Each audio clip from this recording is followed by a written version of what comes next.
India is just an amazingly diverse country, from Nagercoil in the south and then through to Mumbai to the urban craziness of that environment, the organization of Calcutta, and then today we left, believe it or not, sea level, and as I speak to you, I'm in Darjeeling at almost 7,000 feet.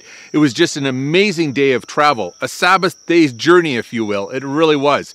Only an hour flight from Calcutta into Bagdogra, and then it's been about 4 hours from the airport, winding our way all the way up the mountains. It's just been absolutely incredible. We're standing amidst a tea plantation here in Darjeeling right now. And believe it or not, just a few minutes from now, we're going to be starting a church service at the local core here. It's just absolutely incredible. It's breathtaking scenery, and the sun's just starting to set here in the area. And we're just reminded of God's handiness and God's creation. It's absolutely extraordinary and stunning.